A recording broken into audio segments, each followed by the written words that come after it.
Hello दोस्तों। आज से हम स्टॉक मार्केट इन्वेस्टिंग से related book how I made $2 million in the stock market की चैप्टर वाइज वीडियो बनाएंगे, क्योंकि यूट्यूब में बुक्स की समरी 2 मिल जाती है लेकिन उनकी चैप्टर वाइज वीडियो नहीं मिलती। इस प्रॉब्लम 2 ध्यान में रखता हुए हम बुक्स के चैप्टर समझते हुए वीडियोस बनाएंगे। तो आज की बुक का एक्सप्लेनेशन लेकिन अस से पहले बता दूं, इस बुक के ऑथर निकोलस दरवास है और ये बुक 5 यूनिट्स में डिवाइडेड है जिसमें कुल 14 चैप्टर्स है। तो हम इसकी शुरुआत पहले चैप्टर से कारे। इसका नाम है कैनेडियन पीरियड।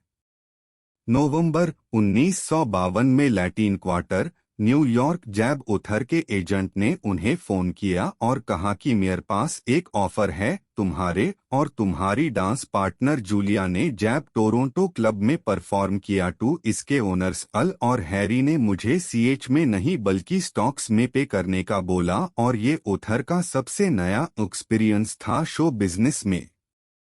जब ऑथर वहां पूछे तो उन्हें पता चला कि ये भाई उन्हें 6,000 शेयर्स देंगे। एक कंपनी जिसका नाम ब्रिलंड था, ये एक माइनिंग फर्म थी जिसमें ये दोनों भाई इंटरेस्टेड दी, और इसके एक शेयर की प्राइस टैब 40 पैसे की थी। जब ये डील एक्सेप्ट की गई तो ऑथर उन शेयर्स को 2 महीनों तक देखा हाई नहीं था। तभी एक दिन न्यूज़पेपर में लिखा होता है कि ब्रिलंड का शेयर प्राइस $1.70 का हो गया है। इसके बाद ऑथर ने उन्हें बेच दिया और करीबन 6.5 लाख का प्रॉफिट होया। 2.5 लाख की इन्वेस्टमेंट पे अब ऑथर बहुत खुश दी और अनहोन स्टॉक मार्केट में पैसे बनाने का डिसाइड किया, लेकिन उन्हें इतनी नॉलेज नहीं थी। उन्हें बस कैनेडियन स्टॉक्स के बारे में पता था जो कि ज्यादा तक माइनिंग कंपनीज के दतो अनहोन।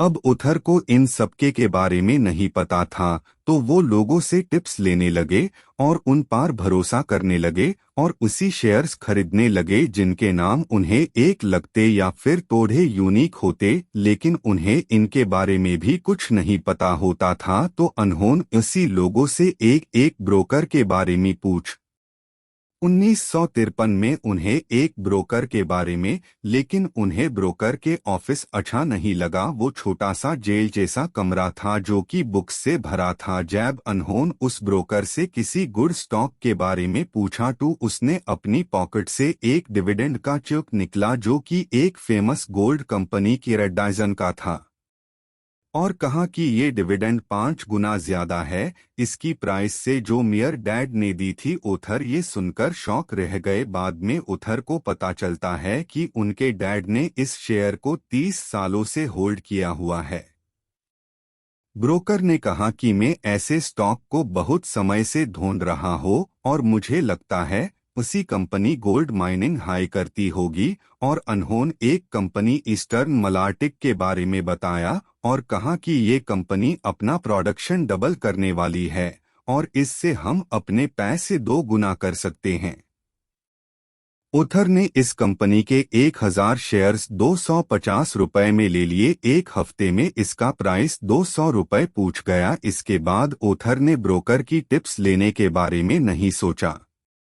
ऑथर को ब्रोकर के कमीशन और ट्रांसफर फी के बारे में भी नहीं पता था। फिर एक दिन अनहोन एक कंपनी के 10,000 शेयर $8 में लेकर अगले दिन $8.8 में बेच दिया। अनहोन कहा कि मुझे $8,000 का प्रॉफिट मिला है, लेकिन ब्रोकर ने कहा आपको कोई प्रॉफिट नहीं हुआ है। जब अपने 10,000 शेयर्स लिए द टैब अपने 4,000 की फीस दी, और जब अपने ये शेयर्स बेचे टैब भी अपने 4,000 की फीस दी, और इसके बाद और भी थोड़े चार्जेस बाकी द।